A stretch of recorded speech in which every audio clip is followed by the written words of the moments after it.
Hi again, everyone. Welcome to Fix Everything. Today, 2010 Mazda CX9 front brake rotors. I noticed that when I'm coming to a stop, the whole front end, so they are definitely warped, both rotors in the front. I probably should replace all four, but for now we'll do two, see how that goes. If it's still doing the same thing over the whole car, I will do the back ones as well. These were on closeout at rockauto.com. Wagner front brake rotors. Now, if you have a Mazda CX9, if you have a Ford Edge, and some of the Mercury products, they will use the same rotor, whether it's a 2010 Mazda, 2009, 2008, 7, or most cars just in general will have this same exact process for replacing the brake rotors, and I'm going to show you how. But before we begin and jack this up and take the wheel off, open your hood, find your brake fluid reservoir, and just remove the cap and put it aside. We're going to compress calipers today, and we don't want any broken brake lines. So when you compress a caliper, the fluid goes back into the brake lines, and it has to go somewhere. So if that's capped, there's a chance you might break rusty or old brake lines. So make sure you pop your hood and take that cap off. More importantly, when we're finished, make sure you put that cap back on, as you can probably imagine. So, all right, let's get to it. Got the car all jacked up, as you can see. Always use a jack stand, that's that orange thing, in case the jack fails. Your car will fall on something other than your leg, your arm, your hand, or yourself. So that's safety first for sure. Today you will need an impact wrench, or if you have a tire iron, you can use that, but that takes a long time. This happens to be a Craftsman electric. You just plug it in, and it takes the lug nuts off very easily. You'll need a socket set, a heavy hammer, and a C-clamp, and possibly some brake fluid, but we'll get to that later. So let's take the wheel off and see what we have underneath.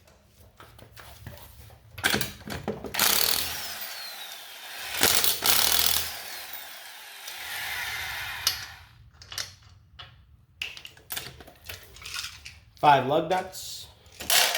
Put them aside. Wheel comes off. This is actually a great chance to clean your wheel if there's lots of rust and kind of crummy stuff all over your rim. So while it's off the car, it makes it much easier. Get yourself a soft cloth and some cleaning solution and make your wheel sparkle. There is the rotor. I drove it a little while ago, so it's still pretty hot. It looks really good. There's no score marks or dig marks in here, but the surface is definitely warped. I can't see that, but I know it just by pushing the brake pedal when I'm coming to a stop. So we are going to remove that today. But before we can remove that, we have to take the caliper off so we can take the rotor out. Here is the brake caliper. It contains the brake pads, which squeeze together against this rotor to stop your car. So you're going to take this caliper off first, and then we're going to take the caliper bracket off next. For this, you'll need a 17mm socket and ratchet. And this is where the heavy hammer comes in very, very handy.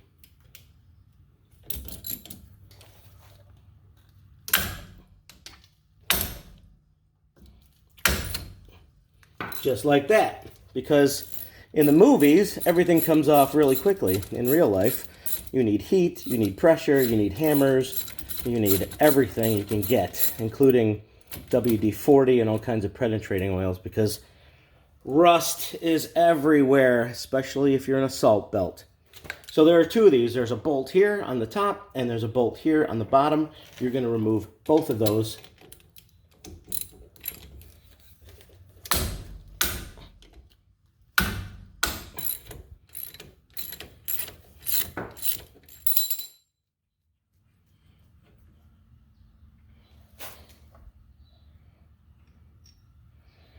And the bolt looks like this. It's actually a smooth pin, and it has grease all over it. These are nice and greasy. That's what you want, because this caliper has to float. It has to slide back and forth freely, or you're going to have problems. So make sure when you take these out They're nice and greasy. If they're not, brake grease or any kind of pin grease will work very well for this.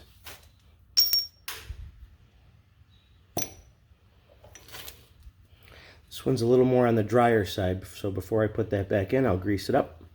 Put these aside. They may differ a little bit. Make sure you know which one is which. Actually, for both of these, they are different. The larger one was on the top, and the thinner one was on the bottom. This caliper should slide right off with a little help here and there.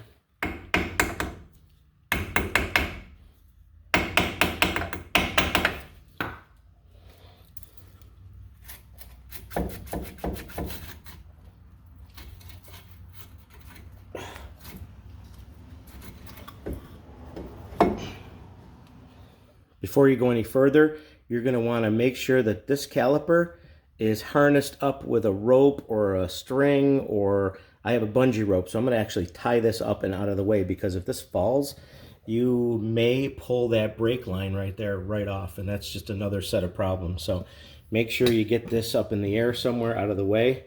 Brake pads look good. So let's take this caliper bracket off. For this one, you're going to need a 19mm socket and your ratchet. There's two, one on the top and one on the bottom back there. They're the same size. They hold this bracket. And we're going to take that off.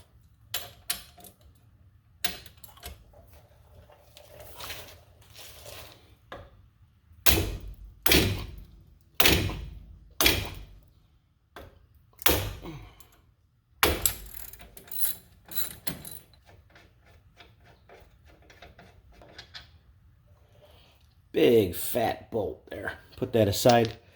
The other one's going to be the exact same size.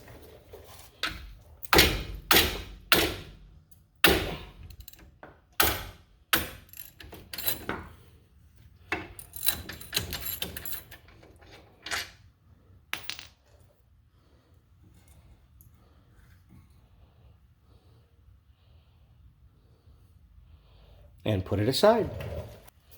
Now we're going to actually remove the rotor. So if I pan to the right a little bit, you'll see that here are the hub bolts right here. And this whole caliper just pulls out this way. However, again, if you live in the salt belt, there may be corrosion and all kinds of crap in here.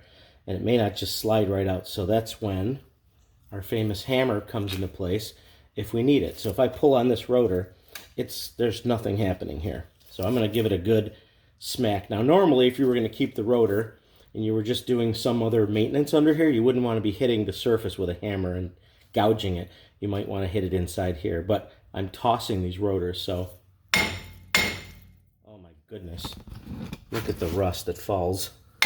That's what happens when you live in the Northeast. If you lived in Arizona, this would look fantastic under here. There it goes. You just saw it just pop loose right there. So we're going to take it out.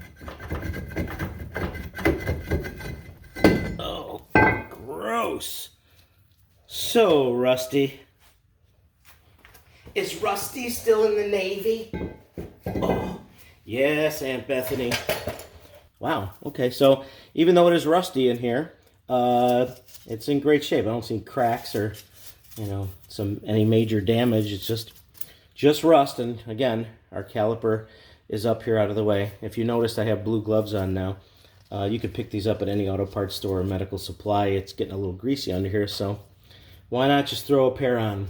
While I'm under here, if you were replacing the bearing that's in here, you would be removing this giant nut, and then you would remove the drive shaft out from the back. So not too hard to do, and then you would want to loosen this knuckle up here, but that's another story. So today we're just going to put the new rotor back on. So there's really nothing left to do here. I will take a brush now and I'll clean this up a little bit so it looks a little nicer. We'll get some of the crumbs out of there.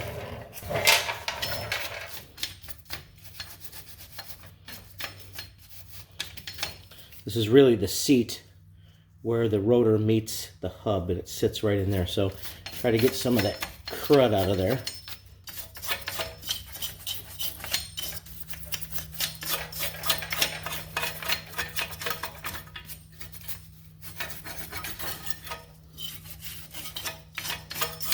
It's amazing bearings don't go bad faster. The amount of crud that just sits and seeps in here is amazing in the winter.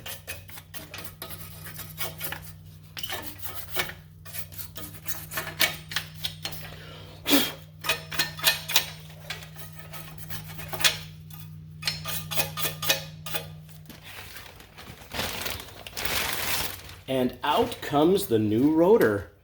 Wow, cool. I've never had one with a black center wheel like that. These are Wagner's. Not sure if they're good or not so good, but it seemed like a brand name, so I'm going to put them on. And you basically line up the bolts. Really can't miss. Just like that. Now, I neglected to mention when we took the old one off, sometimes cars will have these set screws in here as well. So even though you took all of this stuff off, this rotor will not come out, because at the factory, when they build the car, they put these stupid little Phillips head screws into those two holes right there, which help hold the rotor on while they're building the brake system in here. So if you have those, they are a bear to get out. They're probably rusty. You might get lucky, spray some penetrating oil in there, or you could just drill them out. I have had to do that in the past too. So you get a titanium bit drill, and you might have to drill them out. They really serve no other purpose. I'm not going to put new ones in here. We don't need to. The actual 5 lug nuts that hold the wheel on will actually hold this whole rotor system together, so you don't need that. But if you do happen to run into those when you're taking the old one off, I will say a prayer for you, and you will need some other equipment to get those out of there. So hopefully they're not there. All right, so now we got the new rotor on. We're going to basically put this whole thing back in reverse. I have the caliper bracket with the brake shoes in there. We're going to put that back on here.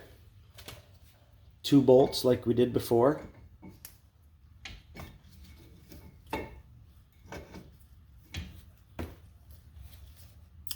Bolt on the top. Got to line it up, try to find the hole that's in the caliper bracket. You might have to shift it around a little bit. So just start it, and then you can just hand tighten the top one, and then grab the bottom one, same size. And that went in quite easy, actually. You could spray some WD-40 in here if you need to. These are pretty clean back here, so I'm not going to bother with that today. I'm going to reverse my 19mm ratchet, and we'll tighten these up.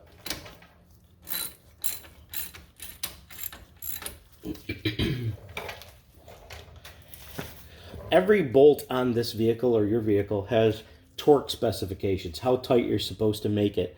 I don't have a torque wrench. I never had a torque wrench. I'd like a torque wrench, but I don't have one. So I didn't look at any manual. I have no idea, but the torque I usually put on it is something like this.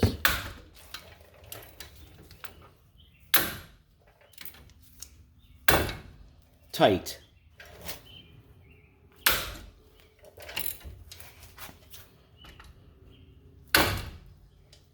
Pads look good. They're in position. So here's the trick here. So now we're ready to put the caliper back on. As you can see, there's 2 cylinders in your caliper. They move from back to front like this. As you push your brake pedal, they push out. The brake pad sits in here and it pushes against the brake pad, which pushes against your rotor. But they're too far out now because these pads have worn over time.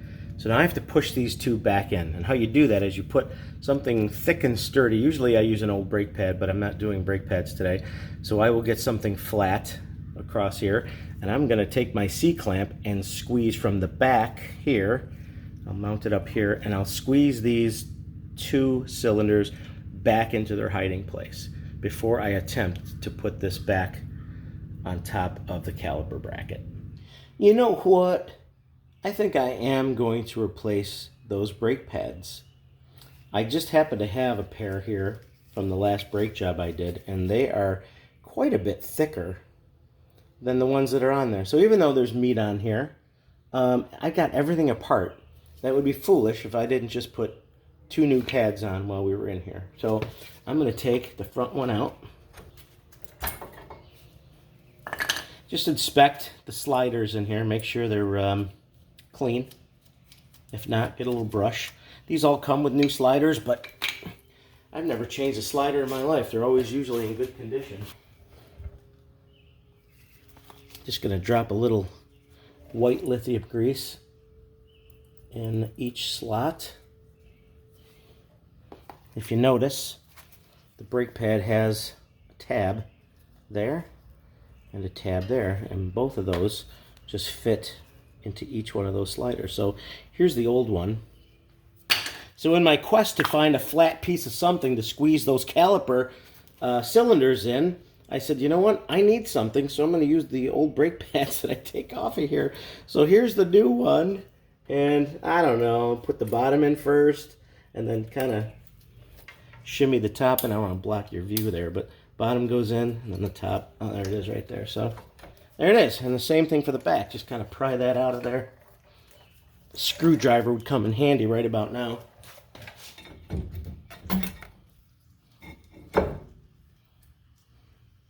Yeah, that's down there. There's 100 ways to change brake pads. You'll find 100 channels out there, if not thousands.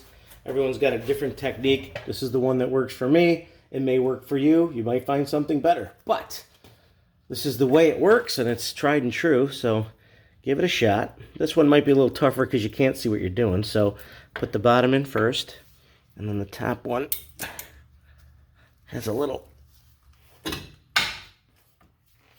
big-o snapped in. So you may have to shimmy it a little bit and move it around, but it is definitely in there, and there's definitely some grease in there that will help it move as well.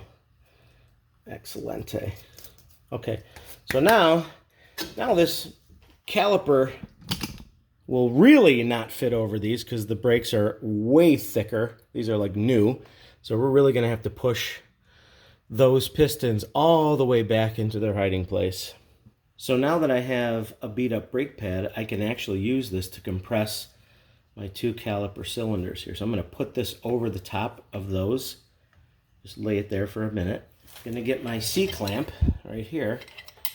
And with one shot, I'm going to push those back in. So if you can see, I've got the front pinned against the brake pad, and I have the back grabbing against the back of the caliper. And I'm just going to twist. And you can see, slowly but surely, those two cylinders are being compressed back into the caliper sleeve. Basically, just keep doing that until it stops, and they will be all the way back in. That's it. So I'll loosen the C-clamp. Be careful. Just keep your hand on that caliper. You don't want that falling. Shake the rust out. Then we're going to take the caliper and we're going to put it back over the brake pads. Make sure you check the back of these, and these rubber boots that are back here, these hold grease. So make sure they're intact back there. You don't want to lose those because salt and oil and all kinds of road debris will get in there and really cause those pins to seize. So make sure that these rubber boots, they're like little covers, are in place. And then you're going to take your caliper and slide it over the brake pads and this entire housing and line it up with the two rubber boots that are back there. And remember, we took off two bolts. The top bolt, I believe, was a little bit thicker than the bottom. These are slider pins, and you want to make sure for sure that they go in the right spot and that they're greased. I got my slider pins. This one's the top one. This is the lower one. So before I put them in, I'm going to add a little bit more grease. I'm going to clean these off with a rag. Just going to make them nice and shiny. And I just happen to have some brake grease. This is high temperature lithium grease type compound. This is like a copper color. Comes in a little pouch. Usually comes with the brake pads. Some manufacturers, some don't. And if you don't have one, go get one because you're going to need that. So you put that on there and just kind of spread it all over the place. a nice, fairly thick layer. It doesn't have to be crazy thick.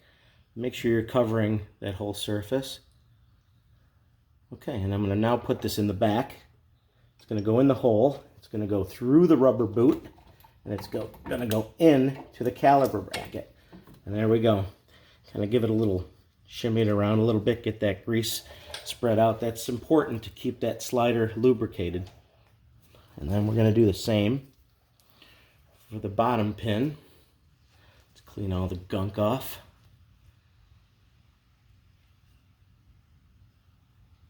And slide that one in. Make sure you get that rubber boot positioned correctly so it seats against both surfaces back there. Otherwise, in the future, you might have some trouble.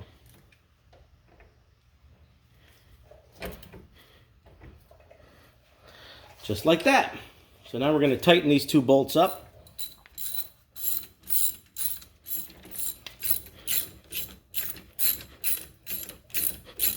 So now the caliper is on. So if you watch it closely, that caliper moves. It kind of floats. It's supposed to float like that. It's supposed to move. Otherwise, if it doesn't move, that means your pistons are frozen and your brake's going to heat up extremely hot and you're going to have more trouble. So make sure that those pins are greased. And this actually slides back and forth, which it does. So perfect. That's it. So what we're going to do now is we're going to put the wheel back on, tightened the lug nuts, and that is a complete rotor and brake pad replacement cable. So now we're ready to just put our wheel on.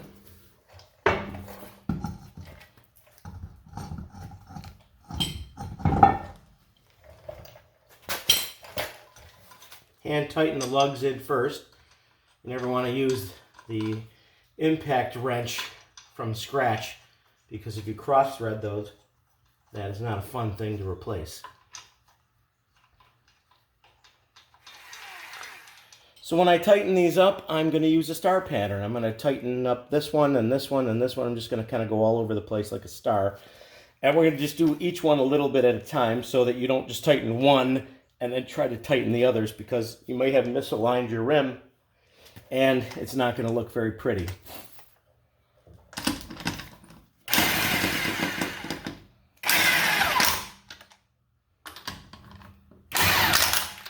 Just let the head just sort of drag a little bit. Just gentle tightness. Once you got them all seated, then you can go crazy.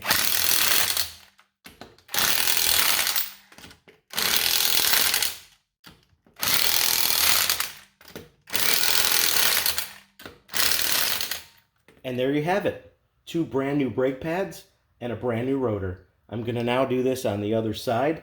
And yes, you can do this yourself. You need some very simple tools. Obviously, a floor jack, a jack stand. My floor jack ran me about $69 at Harbor Freight. The jack stand pair was about $19. I have a little stool I'm sitting on. My most complex piece of equipment is this electric impact wrench that I got from Sears many years ago. You just plug it into the wall. It's become an invaluable piece of equipment. This one ran me about $100. So I have about, I don't know, $250 worth of stuff here. And of course, a good socket set and that weighted hammer is also something that you could invest in very inexpensively. So I hope this helped you in some way. I'm not a certified mechanic, but I've been doing this for a long time. And it's a great feeling when you can do it yourself. Thank you so much for tuning in. Thank you for the support. Really appreciate that. If you liked what you saw here, would really love a thumbs up, and please don't hesitate to subscribe. Really appreciate that as well. And as I fix things, which is usually a never-ending thing in my life, I will post these to try and help you fix the things in your life and do it yourself. Thanks again for tuning in. Until next time, have a great day.